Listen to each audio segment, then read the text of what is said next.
I'll give you $1 if you serve me in Italian. The words hung in the air of Le Ciel, Manhattan's most exclusive French restaurant. The man's silver Rolex glinted under crystal chandeliers as he smirked at the waitress, his entourage of suited men chuckling on cue.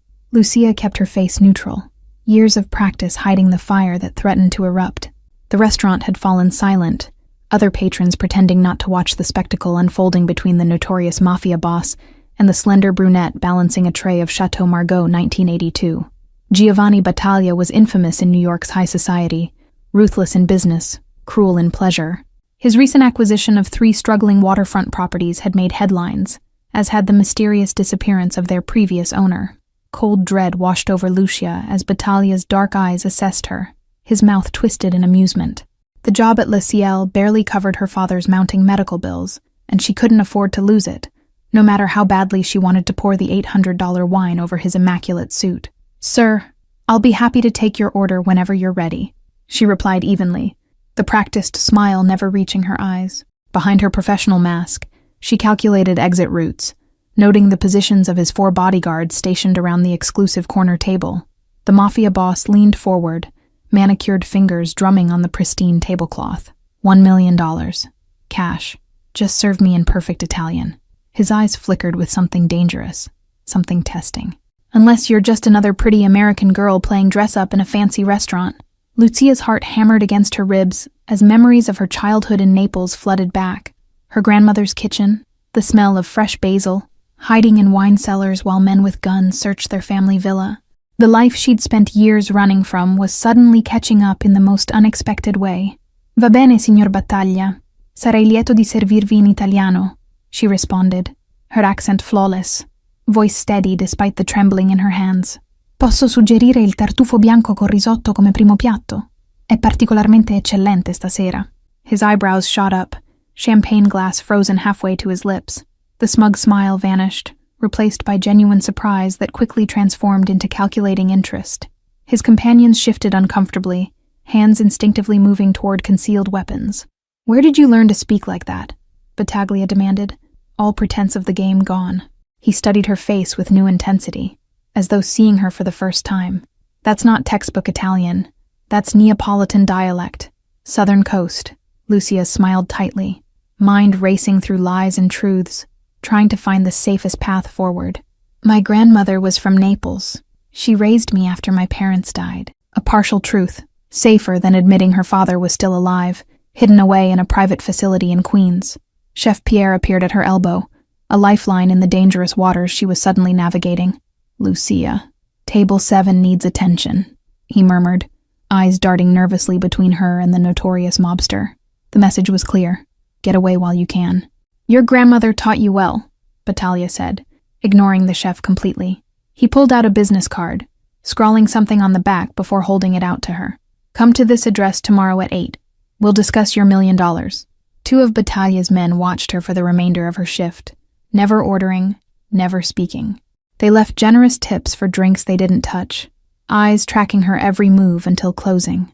Lucia's fingers trembled as she counted her tips, the business card burning in her pocket like a live coal. The night air bit at her cheeks as she exited through the back door, keys clutched between her fingers as a makeshift weapon. The black Cadillac idling across the street made her freeze, its tinted windows revealing nothing of who waited inside. This was no random encounter. Battaglia had known exactly who she was. Lucia's apartment was small but meticulously organized, a stark contrast to the chaos of her thoughts. She pulled out the worn wooden box hidden beneath her bed, fingers tracing the carved initials, AC, before entering the combination that revealed her other life. The passport inside bore her real name, Lucia Catalano, daughter of Adriano Catalano, once consigliere to the most powerful family in Naples, before he testified and disappeared into witness protection. The $1 million offer wasn't about her Italian. It was a trap. Her father's condition was deteriorating, the experimental treatments draining every cent she earned. The doctors gave him 6 months without the new procedure, a procedure that cost exactly $1 million. Battaglia's offer wasn't just tempting. It was the answer to desperate prayers. The burner phone at the bottom of the box had one number programmed into it. Lucia hesitated before dialing, knowing once she made this call, there would be no turning back. "Agent Dawson? It's Nightingale." I've been compromised. The FBI safe house was cold and impersonal, nothing like the home they'd left behind 7 years ago. Agent Dawson pushed a file across the table, his expression grim. Giovanni Battaglia isn't just any mafia boss. He's suspected of running the largest money laundering operation on the East Coast. I don't understand, Lucia said, staring at the surveillance photos of Battaglia exiting the same restaurant where she'd worked for 3 years. Why now? If he knew who I was, why wait all this time to approach me? Dawson slid another photo across the table, her father being wheeled into his weekly treatment. Ice flooded Lucia's veins as she realized the extent of their vulnerability. He's using your father as leverage. The question is, what does he want from Adriano Catalano's daughter? He's offering exactly what we need, Lucia whispered, the weight of the impossible choice crushing her chest. $1 million, the exact amount for Dad's treatment. The coincidence was too perfect, too calculated to be anything but deliberate manipulation. Agent Dawson leaned forward, his voice low and urgent. This could be our chance to finally build a case against Battaglia. We've been trying to infiltrate his organization for years. His eyes met hers, the unspoken request hanging between them like a guillotine blade. You want me to accept his offer, Lucia stated flatly, the realization dawning with horrifying clarity. You want me to walk into the lion's den and spy on one of the most dangerous men in New York. The thought made her stomach churn with equal parts fear and strange exhilaration. With proper training and surveillance, yes, Dawson confirmed, sliding a thin metallic object across the table.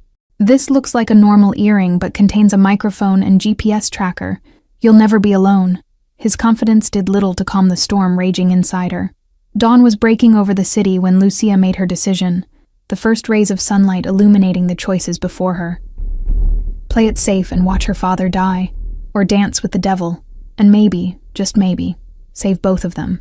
She slipped the earring into her lobe, the weight of it nothing compared to the burden of her choice. The address on Battaglia's card led to a nondescript building in Little Italy, its ordinary facade betraying nothing of what waited inside.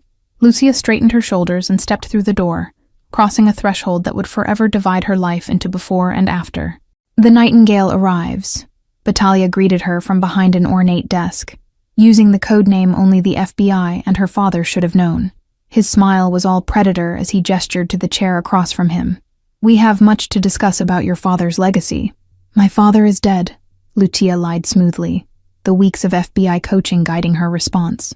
Her hands remained steady as she accepted the espresso offered by a silent attendant.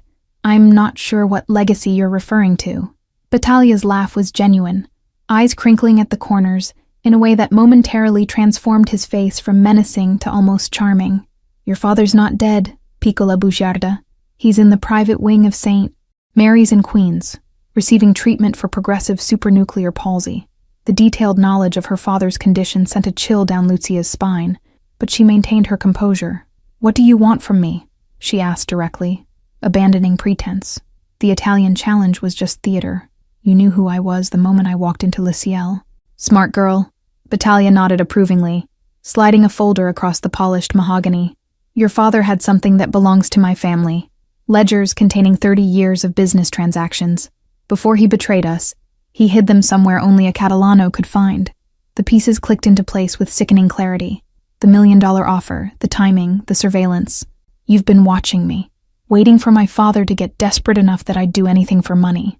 The realization made her feel naked, exposed in ways surveillance photos couldn't capture. Battaglia rose, moving to a painting on the wall, a landscape of the Amalfi Coast that struck a painful chord of homesickness in Lucia's chest. The offer stands, but with conditions. Find the ledgers, bring them to me, and you'll have your $1 million and my word that your father will remain comfortable. And if I refuse? Lucia asked, already knowing the answer but needing to hear it spoken aloud. The threat would make perfect evidence for Dawson's investigation, the earring capturing every damning word. Instead of answering, Battaglia pressed a button on his desk. The door opened to reveal a man Lucia recognized with a jolt of horror. Agent Dawson, his FBI credentials in hand. Your friend here has been on my payroll for years. Did you really think the federal government cared about 2 Italian immigrants?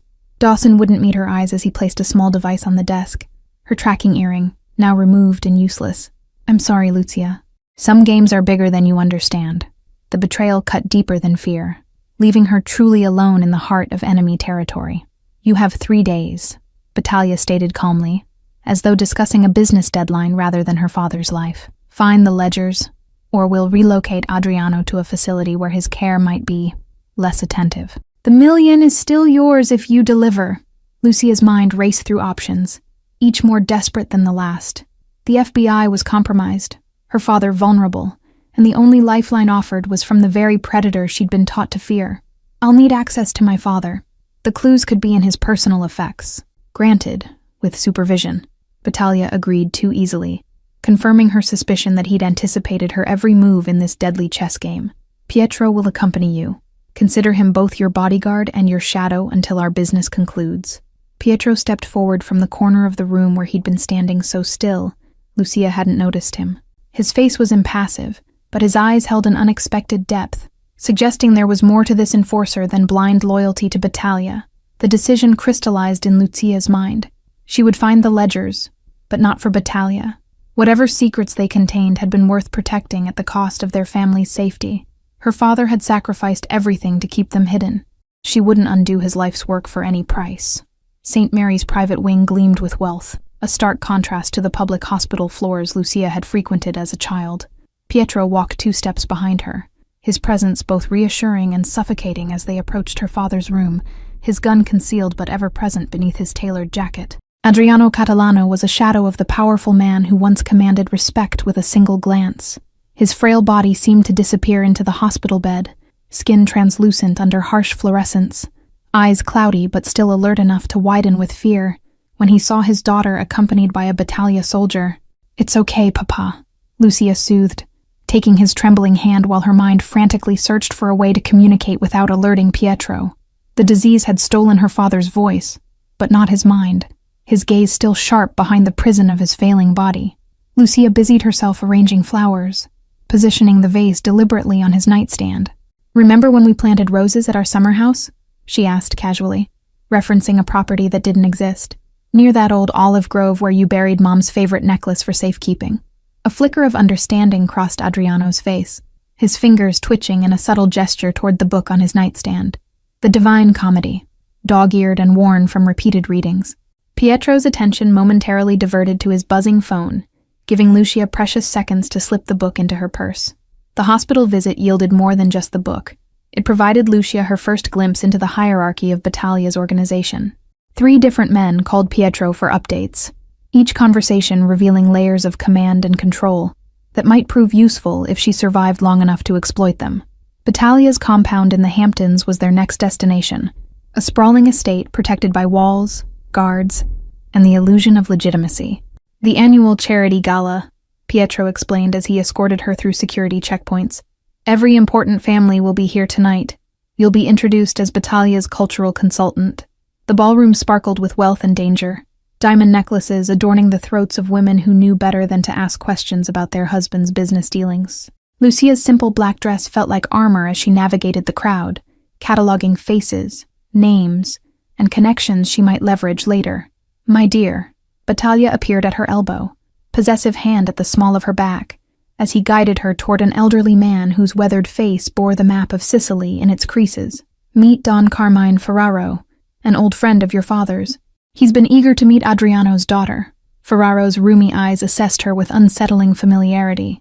"You have your mother's beauty," he mused, taking her hand, "and hopefully your father's sense of loyalty," before he forgot where his allegiances should lie. The threat beneath the observation was unmistakable. The evening unfolded like a masterclass in mafia politics. Alliances formed over champagne, territories negotiated during friendly embraces, and vendettas marked by subtle snubs. Lucia absorbed everything, building a mental map of power dynamics that might offer escape routes from her impossible situation. "The Colombians arrive tomorrow," a young lieutenant murmured to Battaglia, unaware of Lucia's ability to read lips as she pretended to admire a nearby ice sculpture. "Everything set for the exchange at the warehouse. 20 million in product, clean transfer through customs." The book burned in Lucia's purse as she smiled and nodded at appropriate intervals, playing her role while mentally translating her father's clues. The Divine Comedy, Inferno, Purgatorio, Paradiso, circles within circles, a map through hell itself. If the ledgers contained what she suspected, They were worth far more than $1 million to everyone in this room. Batalia's private study beckoned when the party thinned, his invitation impossible to refuse. Maps of New York's waterfront properties lined the walls, red markings highlighting recent acquisitions. "Your father understood the value of patience," he remarked, pouring aged whiskey into crystal glasses. 7 years I've waited for those ledgers. They're the key to everything you see around you. Pietro's loyalty showed its first crack as he escorted her to her designated guest room, his voice dropping to a whisper outside Batalia's surveillance network. "Whatever you're planning, be careful." The last person who crossed him disappeared for weeks before washing up in pieces along the Hudson. The warning came with no promise of help, but the acknowledgement of her danger felt like the first honest exchange since this nightmare began. Night shrouded the Hamptons' estate in false tranquility as Lucia carefully extracted the Divine Comedy from her purse.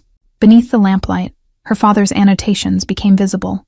Tiny numbers inked beside specific lines, coordinates disguised as literary appreciation spanning years of devoted reading.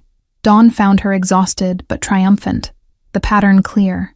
Not just ledgers, but evidence of systematic corruption reaching into the highest levels of state government. The treasure wasn't buried in any summer house, but hidden within the city's oldest library, encoded in the Dante collection her father had donated years before his testimony. The warehouse coordinates from the lieutenant's conversation matched a location marked in her father's code, the final piece of a puzzle that had cost her family everything. Whatever exchange happening with the Colombians connected directly to what her father had hidden, explaining Batalia's urgency after years of patient waiting. Pietro arrived with coffee and a carefully neutral expression. "Battaglia wants to see progress today," he informed her, eyes scanning the room for evidence of her night's work. She had already returned the book to her purse, the critical information committed to memory. The Metropolitan Library stood like a temple of knowledge in the morning light, its marble steps leading to potential salvation or doom. Pietro remained close as they entered the special collections room, his discomfort among scholarly pursuits evident in his restless hands and shifting gaze. "We're looking for a first edition Dante, donated by Professor Alberto Conti," Lucia explained to the librarian, using her father's academic pseudonym. The elderly woman nodded knowingly, retrieving white gloves before leading them to a climate-controlled display case containing a leather-bound volume that hadn't been opened in 7 years.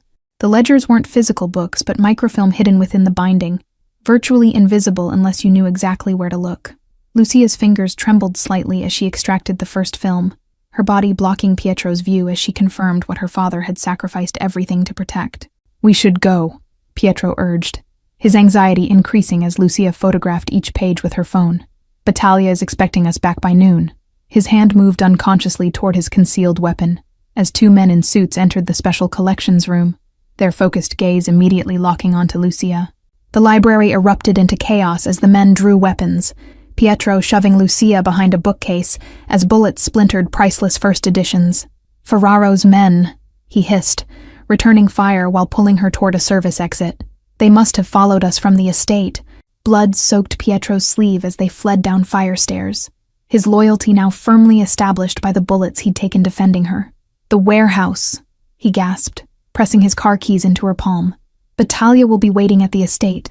Ferraro's men will check the hospital next. The warehouse is our only chance."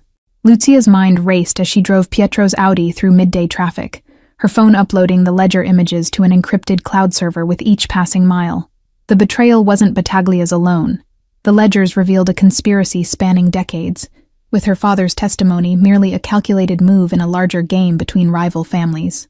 The warehouse loomed against the waterfront, industrial and anonymous among dozens of similar structures. Pietro's breathing had grown shallow, his complexion gray from blood loss as she helped him from the car.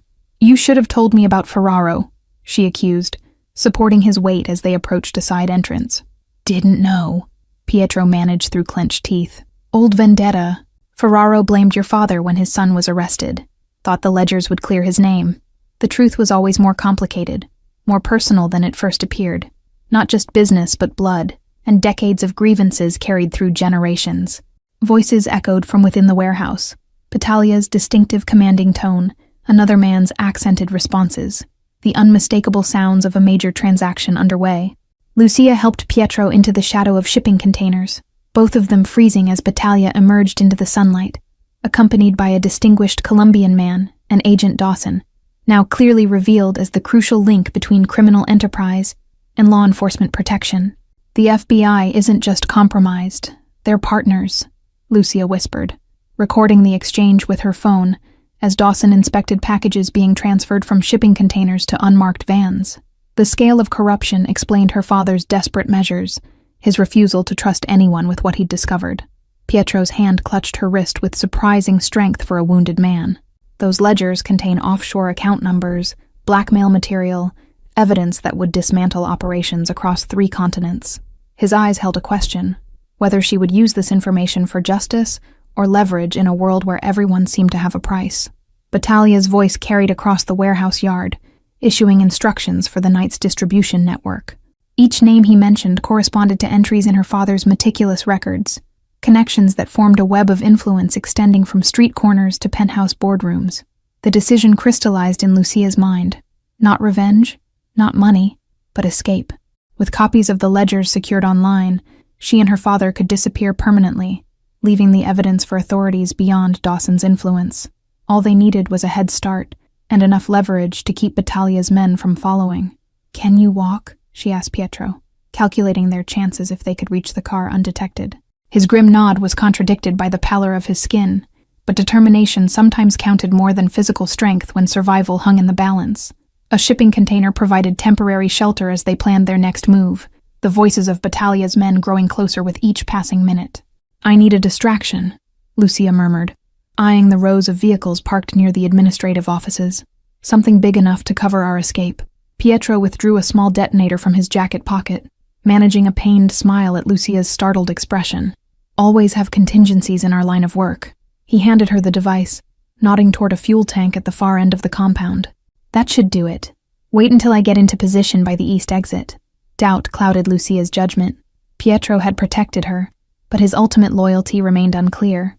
Trusting him completely could be as dangerous as facing Battaglia alone, yet her options had narrowed to impossible choices between uncertain allies and confirmed enemies. The explosion rocked the warehouse district, flames erupting toward the afternoon sky as Battaglia's operation descended into chaos. Lucia used the confusion to sprint toward the east exit, heart hammering with the certainty that Pietro had sacrificed himself to secure her escape.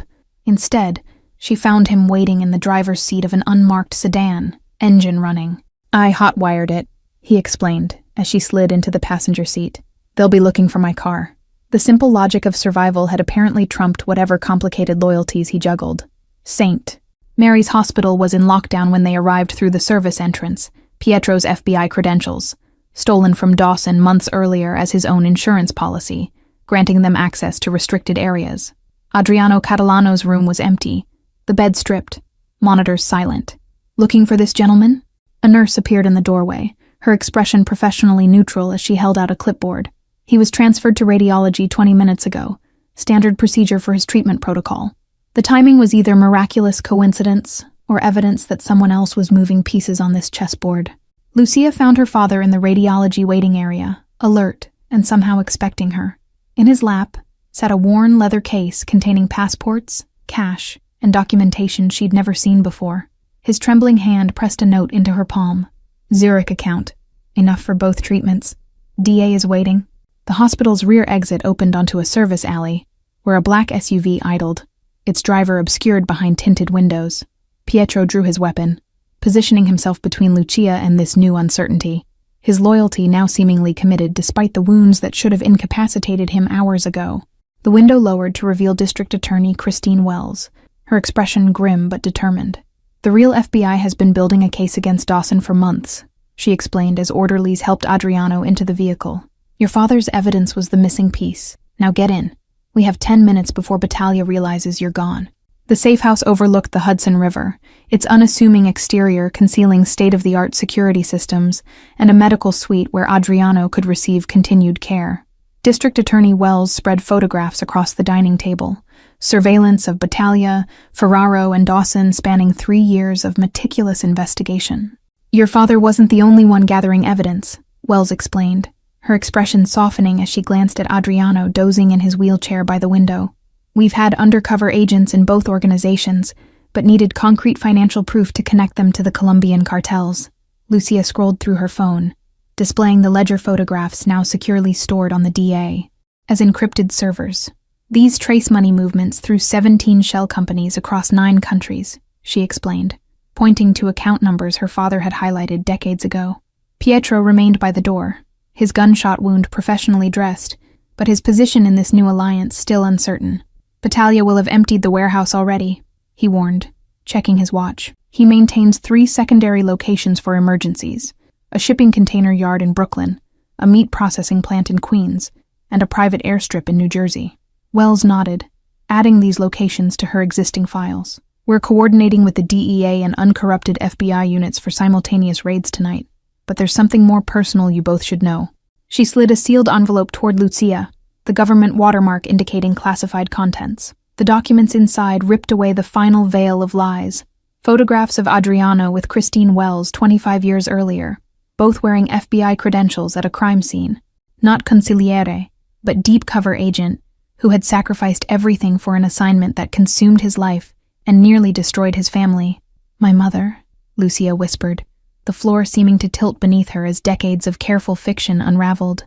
Her father's eyes filled with tears as he reached for her hand, his trembling fingers tracing the outline of her face in a gesture of regret and love that needed no translation. Anna was civilian support staff, assigned to your father's operation, Wells confirmed, her professional demeanor cracking to reveal old grief. When her cover was compromised, she chose to stay rather than abandon the mission. Battaglia's predecessor ordered the hit, thinking she was an informant. The truth crashed through Lucia's consciousness like waves against rock. Her childhood in Italy, her grandmother's protection, the midnight flights from city to city, the whispered conversations that stopped when she entered rooms. Not running from the mafia, but living within it, gathering evidence that would one day bring justice for her mother. The $1 million was never about the ledgers, Pietro interjected, his voice quiet but certain. Battaglia discovered your father's true identity months ago. The elaborate game, the job at Le Ciel, the surveillance. He was testing you to see if you were also an agent. Wells nodded grimly. Battaglia suspected a government operation but couldn't identify all the players.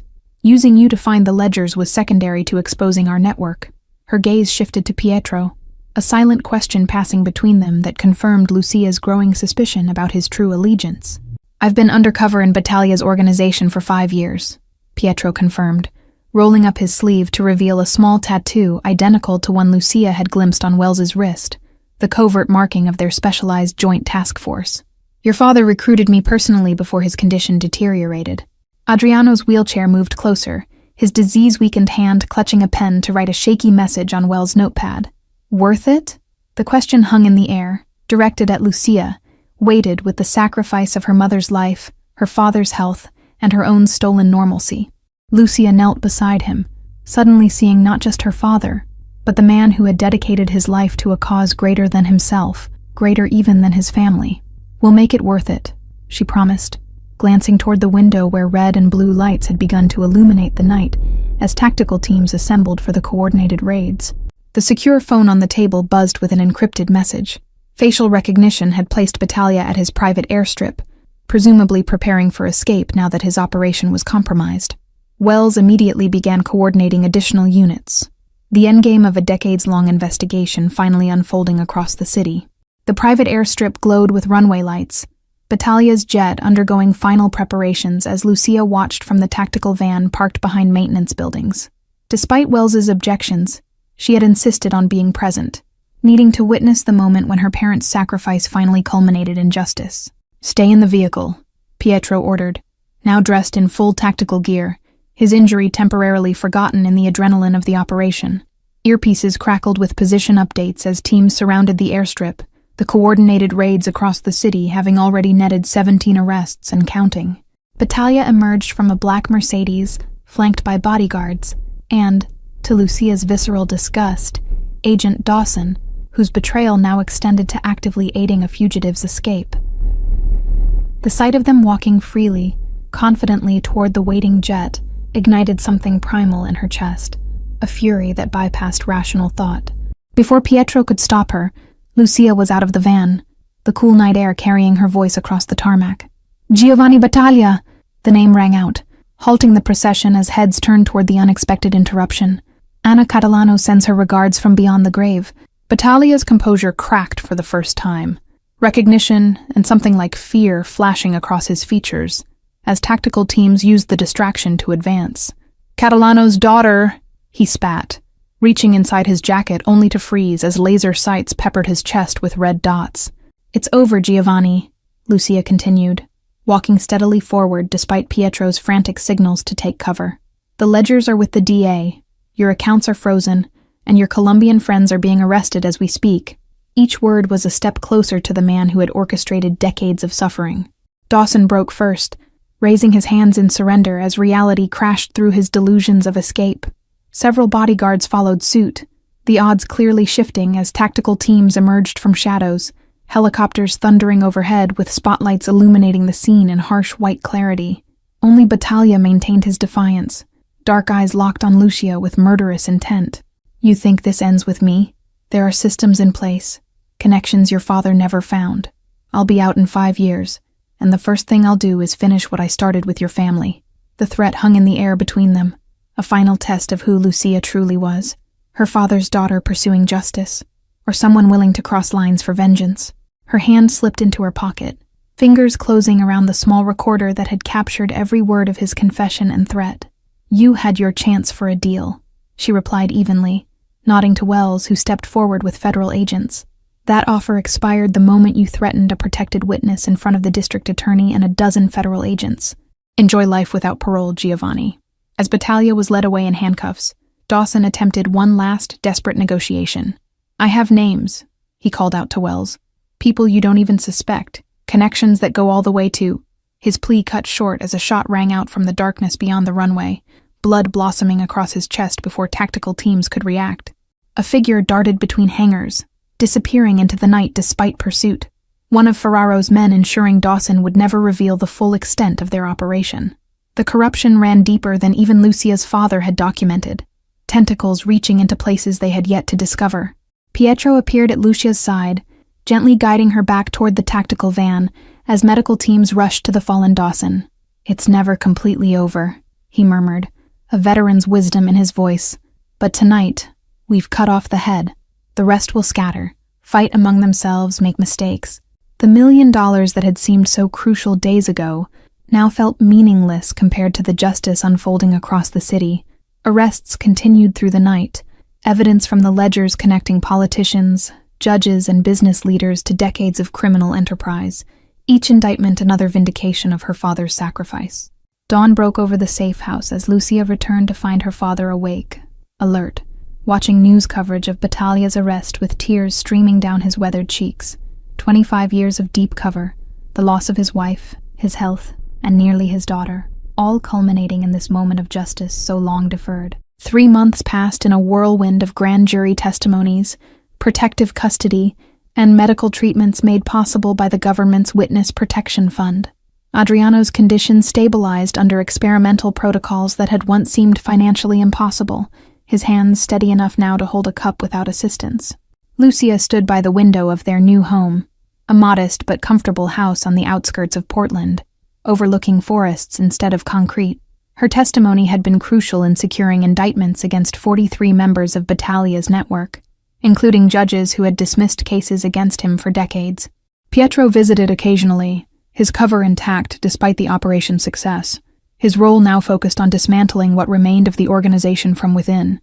Each visit brought news of further arrests, assets seized, and connections severed as the criminal empire crumbled without its architect.